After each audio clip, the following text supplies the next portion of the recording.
नमो नमो देवकी, नमो नमो लगवा, दासी जान दया करो, आई शरण तुम्हार। भाव भक्ति जानो नहीं, न जानो प्रेम व्यवहार, दया दृष्टि की भीत दो, जय तो अपार। अधम उदाहरण भार, तुम नाथ के नाथ, शरण में मैं आ पड़ी, पकड़ देहु प्रभुमान। दीन दीन मति मंद हो, लपट निपट कावार, रीत प्रीत जानो नहीं, जय विधि उदर पार। जब प्रभु का दर्शन भया,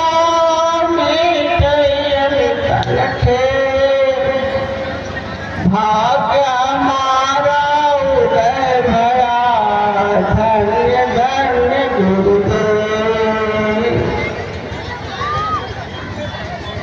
गुरु भक्ति बहुत बड़ी चीज है।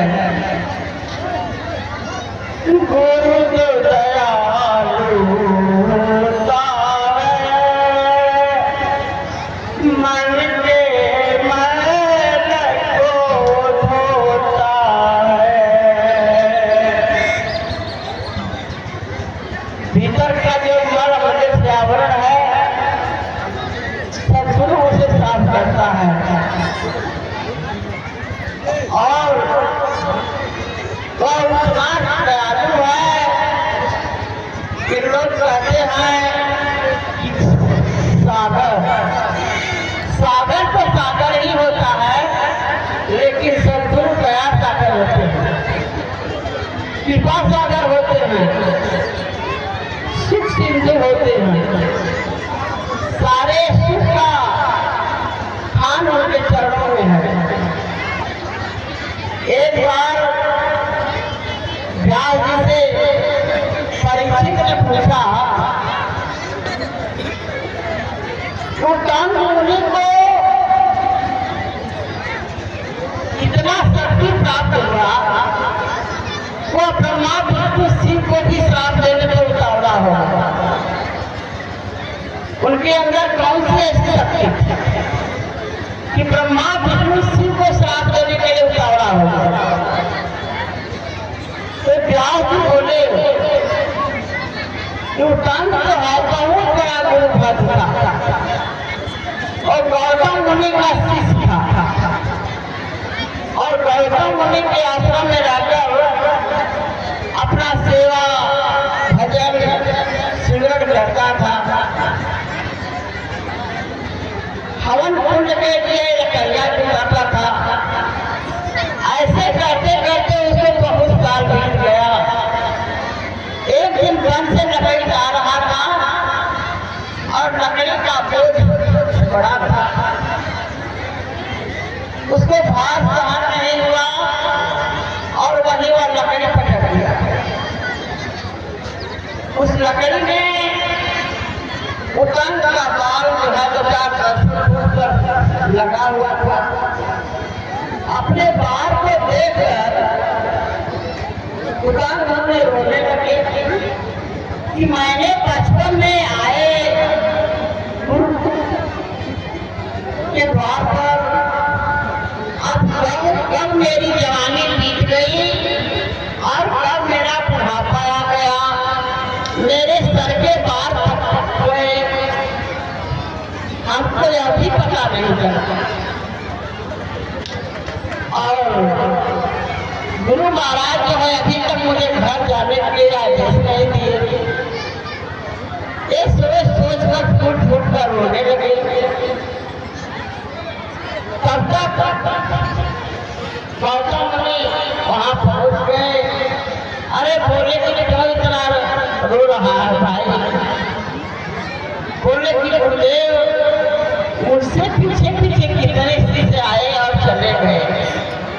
लेकिन मेरा बचपना बीत गया, जवानी बीत गई, बुढ़ापा आ गया और मुझको पता भी नहीं चला। आपने मुझे घर जाने का आदेश भी नहीं दिया। गौतम मुनि बोले कि ठीक है बेटा, तुम इतना तन्मय होकर के मेरा सेवा कर रहा था, तुम्हारे सेवा से मैं खुश था, इसलिए तुम्हें आदेश नहीं दिया घर जाने के लिए। लेकिन अब मेरा इच्छा है घर जाने का, तो मैं तुम्हें आदेश देता हूँ, तुम घर चले जाओ। उस बोले कि नहीं, जब तक मैं गुरु दक्षिणा नहीं दे दूंगा तब तक मैं घर नहीं लौटूंगा, क्योंकि बिना गुरु दक्षिणा के गुरु की शिक्षा फलीभूत नहीं होती है। तो मुझे आदेश दीजिए कि मैं कौन सा आपको गुरु दक्षिणा में भेज दूं। गौतम मुनि बोले कि बेटा, तुम्हारी सेवा ही हमारी गुरु दक्षिणा है। क्या हो? जो गुरु जनों को खुश करता है वही वही गुरु दक्षिणा होती है। तुमने इतना तन्मय होकर मेरा सेवा किया है, इसलिए मैं तुम्हें आदेश देता हूँ कि तुम घर चले जाओ। बोले कि नहीं, मैं नहीं जाऊंगा जब तक आप गुरु दक्षिणा के लिए आदेश नहीं देंगे। गौतम मुनि बोले कि आओ गुरु माता से पूछ लो, और जो तुम्हें कहेंगे गुरु दक्षिणा में वरना कर दे देना। उधर गया, गुरु माता एरिया से पूछा कि माते मुझे घर जाना है, आप गुरु दक्षिणा के लिए मुझे आदेश दीजिए कि कौन सा गुरु दक्षिणा है आपको भेज दूं। अहिल्या भी वही बात होती, लेकिन भगवान बोला कि नहीं, मेरा गुरु दक्षिणा दिए मैं नहीं जाऊंगा। अहिल्या बोले कि जाओ, तुम्हें इतना ही अच्छा है देने के लिए। तो सौदास की रानी मतवंती है, उसका कंगन मेरे लिए दान कर। अब उतंग चल दिया, चलते चलते चलते बहुत बड़ा जंगल मिला, और उसी जंगल में सौदास जो है राक्षस बना हुआ था महात्माओं के श्राप। और बड़ी बड़ी नाखून, बड़े बड़े जटा, बड़े बड़े दांत, बड़े बड़े मुंह, वो दौड़ता हुआ उसके पास आ रहा था। शाम को भोजन करने का उसका व्रत था, और वही टाइम थी जो उसके भोजन का समय था। और बहुत तेजी से उतान को पकड़ना चाहा, लेकिन उनके शरीर से इतना तेज निकली आंच तो बाहर आ गया और उतान को छू भी नहीं सका। सौदास बोला कि मेरे भोजन का छठा पहर है, मैं भोजन के लिए व्याकुल हूँ, तुम्हें खाना चाहता हूँ, लेकिन तुम्हारे पास वह कौन सी शक्ति भक्ति है जिसके चलते मैं तुम्हें छू भी नहीं सकता। तुम्हारे शरीर से बहुत तेज आंच निकल रही है। भगवान बोला कि मैं तुम्हें दक्षिणा देने के लिए उतावला हूँ, जो फर्ज अमानत को दे नहीं सकता है उसको तुम भोजन कैसे कर सकते हैं। भगवान बोला कि मैं राजा सौदास की रानी का टोटला लाने जा रहा हूँ। सौदास बोला कि मेरी ही रानी मतवंती है, मैं उसे स्वयं नहीं जानता को अब कहाँ रहती है। जाओ, मालिक करे तुम्हारी इच्छा पूर्ण हो। भगवान कहीं चले गए, जाते जाते सौदास राजा के नगर में पहुंचे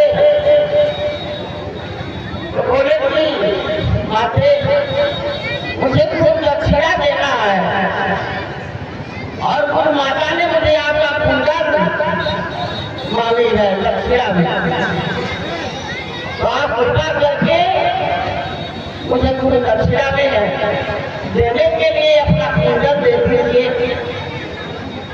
मधुवंती बोली देखो मेरे कुंडल दीजिए।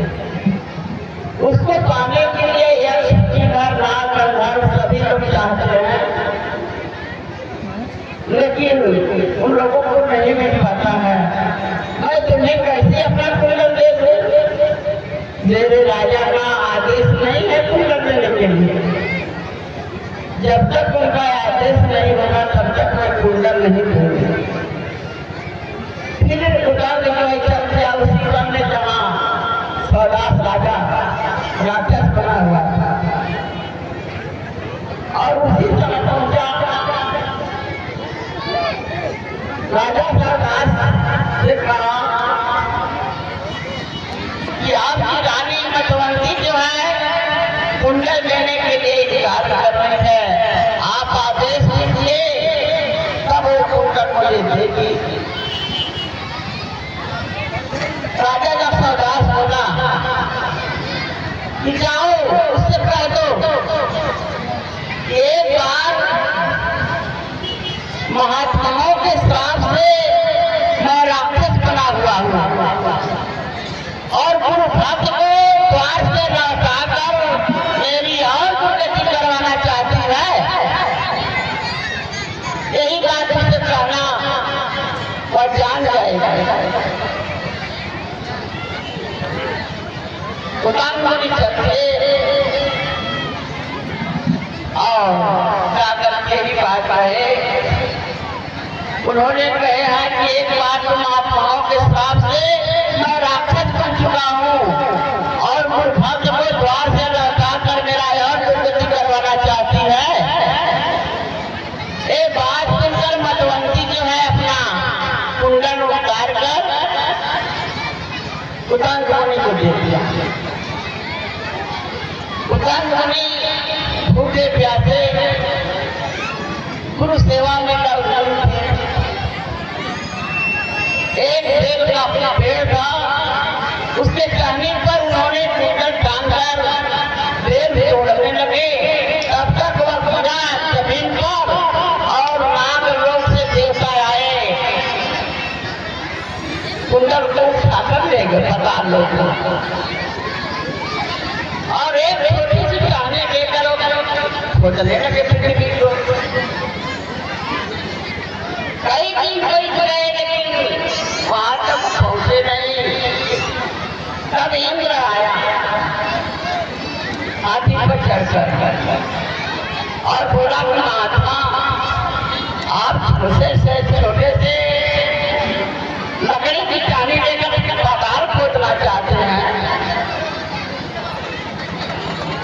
मैं अभी अपने पद से पृथ्वी को उखाड़ देता हूँ। एक बार वज्र से अपना पृथ्वी को मारा, पृथ्वी पाताल से फट गई। उतार में प्रवेश हो गया, वहां जाकर देख रहा है बहुत जो है मड़ियों का तालाब है, घर मकान महल हवेली सब कुछ बना हुआ है, चमक धमक में परिपूर्ण है। तो वो देखकर उसको समझ में ही नहीं आया कि मेरा कुंडल कहाँ कौन सा है।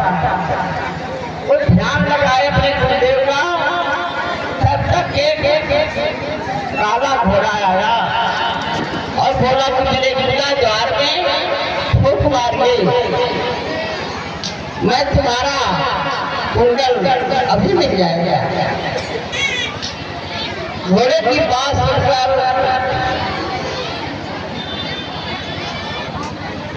उतांग जो है घोड़े के द्वार में फूक लगाई और उस घोड़े के रोम से धुआं फूट पड़ा। धुआं फूट पड़ा, सारा धरती जो है धुआं से भर गई। सभी नाग देवता व्याकुल हो गए, बेचैन हो गए धुआं से। और जो उनका कुंडल था वो ला करके दे दिए और क्षमा भी मांगी। तुम उसको क्षमा कर दीजिए, हम लोगों से बहुत बड़ी भूल हो गई। उतन कुंडल को अपना ले लिया, काला घोड़ा को समाप्त हो गया। तब तक एक सफेद घोड़ा आया, वो भी बोला कि मेरे गुरुद्वारा द्वार में फूट मारिए, मैं तुम्हारे गुरुद्वारे पहुंचा देता। सफेद घोड़े के गुरुद्वारा द्वार में उन्होंने फूक लगाई और वह घोड़ा जो है तत्काल ही गौतम मुनि के आश्रम में पहुंचा दिया। देखिए वो कुंडल जो है वो माता को देखकर दक्षिणा में उतंग ने अपनी गुरु भक्ति को प्रबल कायम रखा। आज इतिहास में उसका नाम है। तो गुरु भक्ति यदि प्रबल है, जो खाड़े की धार चढ़े पार करे तो चकनाचूर। गुरु भक्ति बहुत महान है। गुरु का ज्ञान पाकर चढ़ी मस्ती निराली है। गुरु का ज्ञान पाकर चढ़ी मस्ती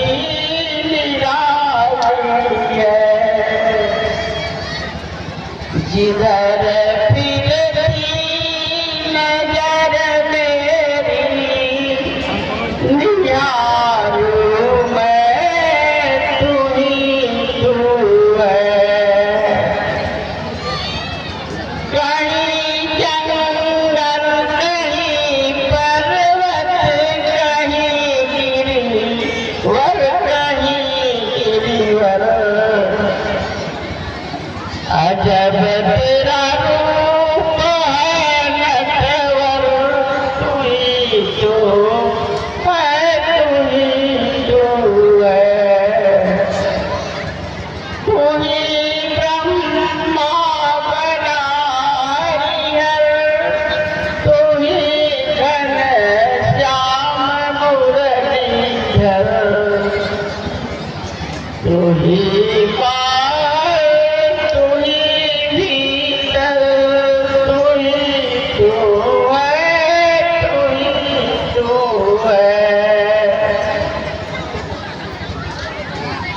कहीं राजा मनधारी बना फिर काय भिखारी, कहीं नर हो गया नारी, तू ही तू है तू ही तू है। सभी कुछ भी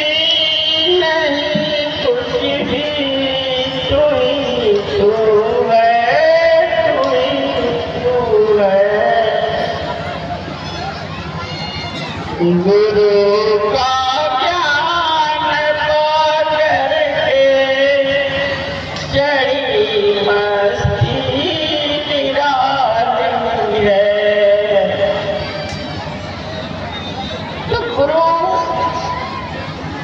का भक्ति और सेवा ही को पार लगाएगी।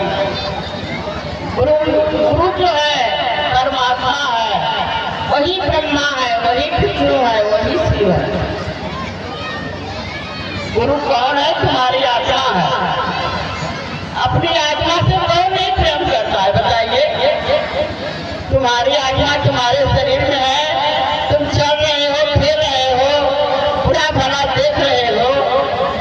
अभी आत्मा शरीर से बाहर हो जाएगी, शरीर मोटा हो जाएगी, सब नाते रिश्ते यही रह जाएंगे। जिसे तुम प्रेम कर रहे हो वही लोग तुम्हें अपने पर चलाएंगे।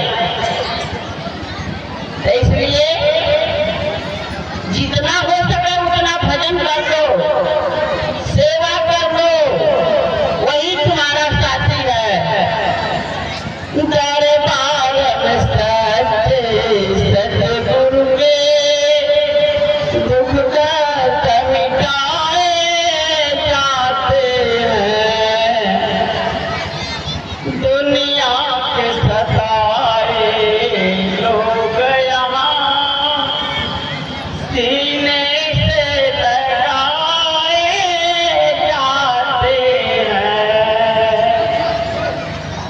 इल्जाम लगाने वालों ने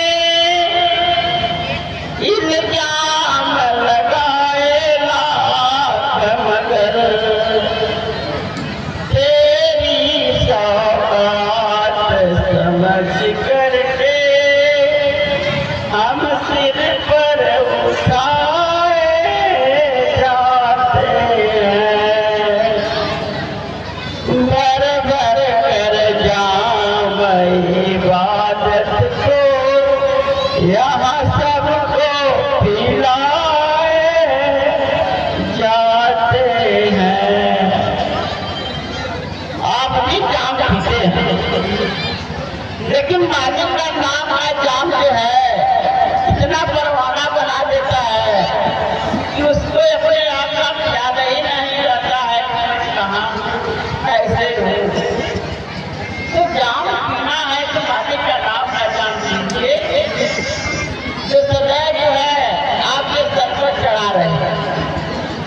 एक जाम जो पीते हैं आप, वो तो नापदान में गिरा देता है, कचरे में गिरा देता है, लेकिन मालिक के नाम का जाम जब पिएंगे आपको स्वच्छ और निर्मल बना देगा।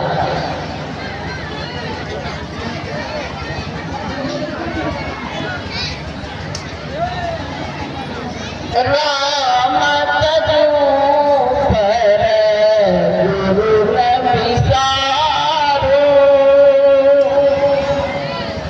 गुरु के समान हरि को न निहारो। सजो भाई कहती है कि राम को मैं छोड़ सकती हूँ लेकिन अपने गुरु को नहीं छोड़ूंगी, इसलिए कि राम भगवान ने हमको संसार में भेजा।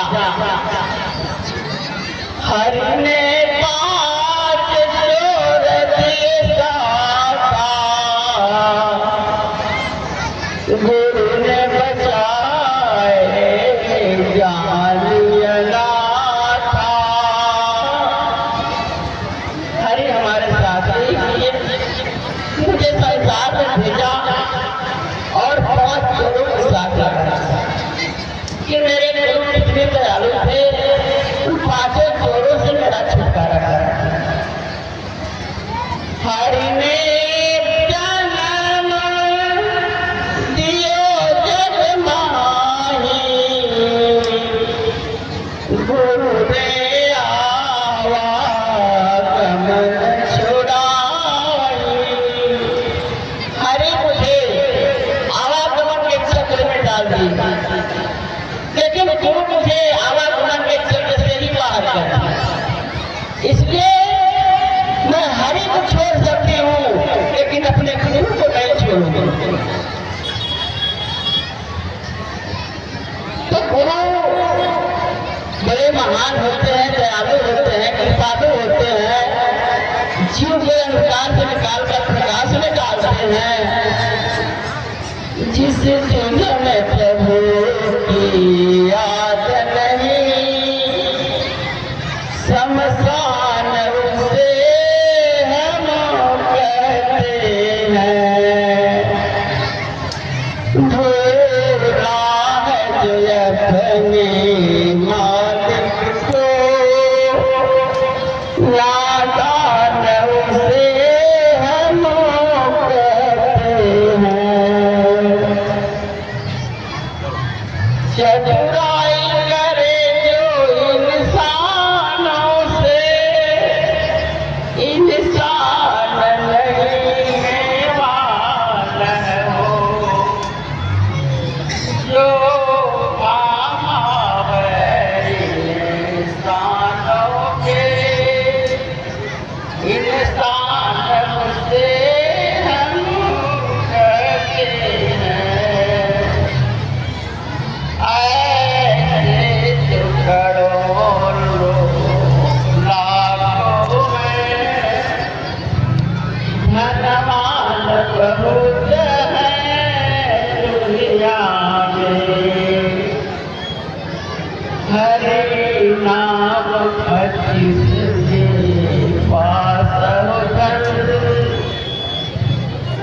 धनवान उसे हम कहते हैं। जिसके हृदय में भक्ति है वही धनवान है। इस संसारिक धन संपत्ति माल खजाना हवेली परिवार सभी संबंधी सब लोग साथ मिलकर बच जाएंगे। अकेला तुम्हारी साथा ही परमात्मा कर जाएगा। देखिए सिद्धि शरीर से होती है, भक्ति आत्मा से होती है। जब सिद्धि शरीर से ही होती है, साधना शरीर से होता है। कोई भैया बाबा है, कोई मौनी बाबा है, कोई फलारी बाबा है, कोई तीर्थ यात्रा कर रहा है, कोई चटाई दुकान पर तिलक छाप लगाकर घूम रहा है, उसमें अहंकार होता है। जहाँ अहंकार होता है वहाँ मालिक नहीं रहते हैं। जहाँ मैं वहाँ मैं नहीं। तो स्थिति शरीर से होती है। शरीर मरने के बाद यही रह जाती है, तो सिद्धि भी यही रह जाएगी। भक्ति आत्मा से होती है। जब आत्मा परमात्मा में जाकर मिलती है तो तुम्हारी भक्ति जो है परमात्मा में जाकर लिप्त होती है। इसलिए उसी का उद्धार होता है। सत्संग मूल है, सिद्धि फूल है। फूल फूलता है, घर जाता है। अब मूल क्या है? पहले फल लगता है, उसके ऊपर फूल लगता है। तो भक्ति मूल है, सिद्धि फूल है। सिद्धि में मनुष्य को नहीं फंसना चाहिए, क्योंकि उसमें समय समय बार बार अहंकार उत्पन्न होता है और दूसरों को सताने में वो परेशान रहता है। लेकिन भक्ति की करने वाले शांत होते हैं।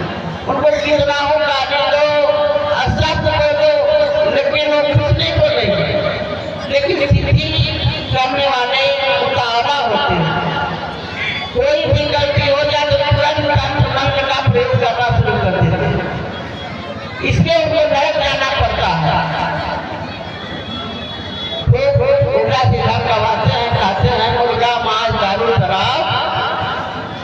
इसलिए वो छठों के पास नहीं जाना चाहिए। वो जहाँ धरती पर पैर रखते हैं वहाँ की धरती शुद्ध हो जाती है। भक्ति करना चाहिए, भक्ति से परमात्मा खुश होता है।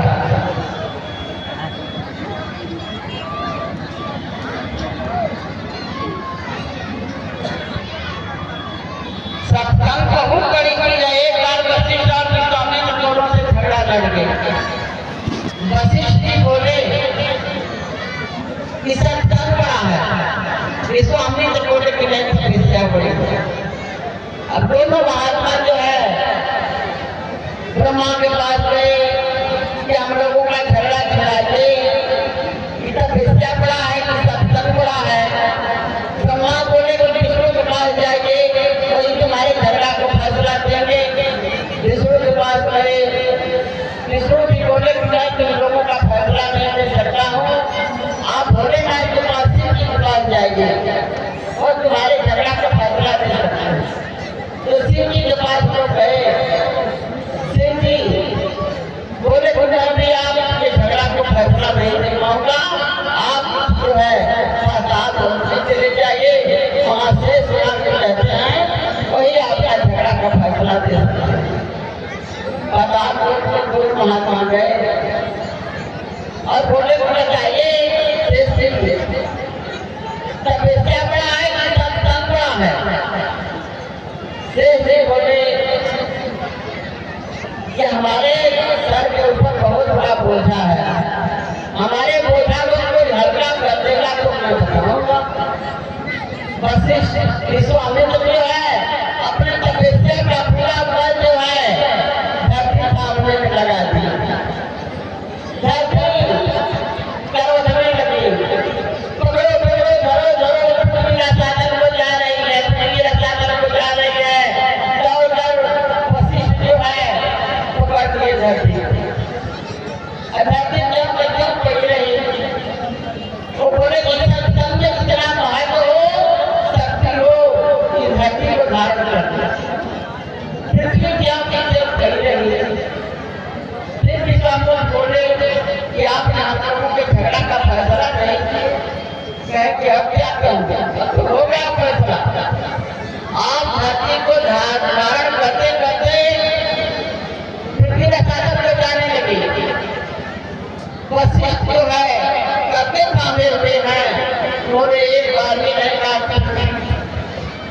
प्रथा भी बहुत भारी है। तो सबसे बड़ा सत्संग बड़ा है। एक घड़ी आधा में दुनिया तुलसी संगत साधु की कतई कोट अपराध। सत्संग महिमा बहु गई है। सत्संग एक घड़ी करो, एक घड़ी का समय नहीं मिल रहा है तो आधा घड़ी करो, आधा घड़ी भी समय नहीं मिल रहा है तो बात कर दो, लेकिन करो। सत्संग सासा से होता है।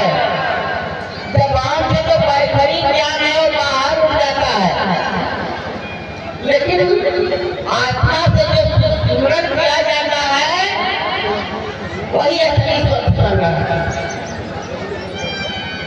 सांस सुमिरन करो, बिना सांस मत लो, ना जाने के सांस में प्रभु गया हो। मालिक को चाहे जिस रिश्ते से पुकारिए उस रिश्ते से तुम्हारे पास आ जाएगी। उन्होंने अनंत रूप धारण किया, उनका अनंत नाम है, अनंत गुण है, अनंत कर्म है।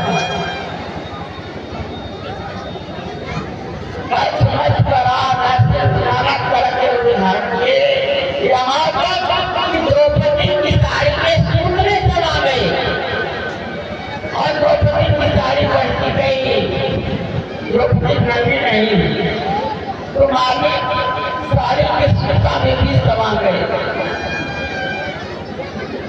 और इसको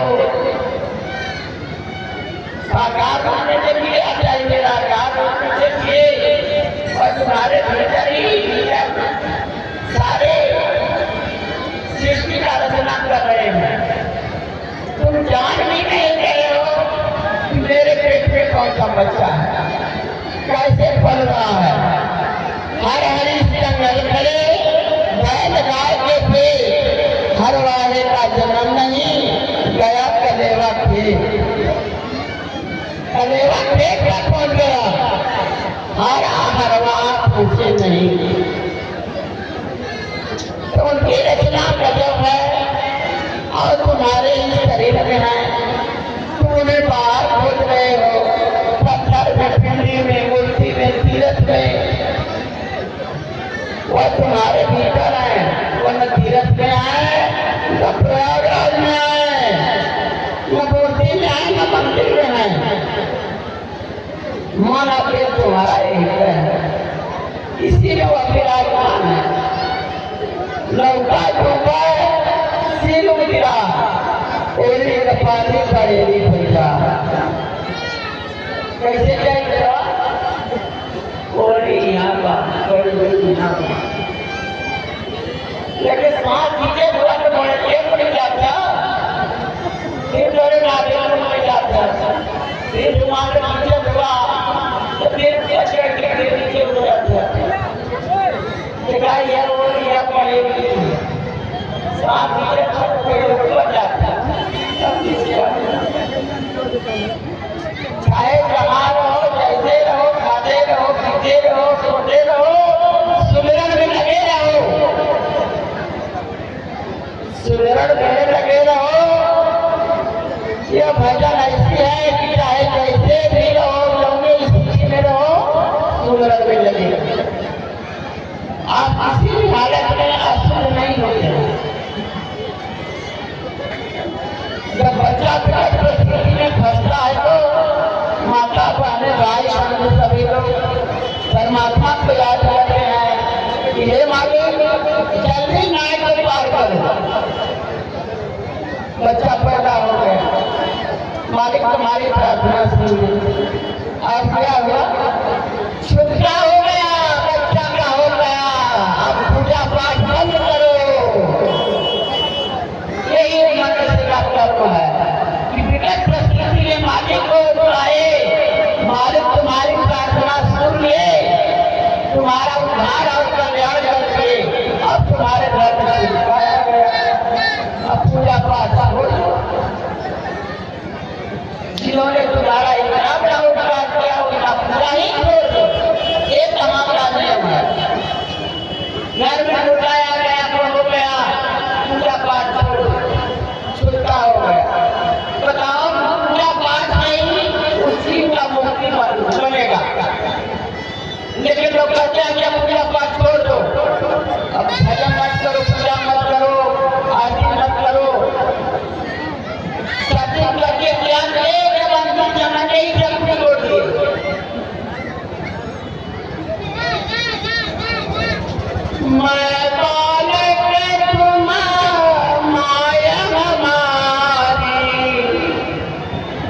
पलक पलक मेरी करो रखवारी, मारो वीर के तो नहीं जाऊं, सरक सरक तुम ही पाया, मैं बालक तुम माया मारी। अपने भाव में कहे इस ब्रह्म को जिस रिश्ते से बुलाएंगे उस रिश्ते से तुम्हारे पास आए। जैसे गंगा छुटियां जहाँ तहाँ रस ले, कुंजर के बलबेलियां छुट्टी फिरे संग, जैसे नन्हा बालिका महल धूप के जाए, नारी पर्दा ना करे गोले को दिखला, बया न जाने पाई है साहब के दरबार, द्वारे से ही लग रहे जैसे मोटी मार, भक्ति भजन छोड़ बंदी करेगी बड़ की सरकार है, सारा संसार छूटा, धरती आसमान जमीन हवा पता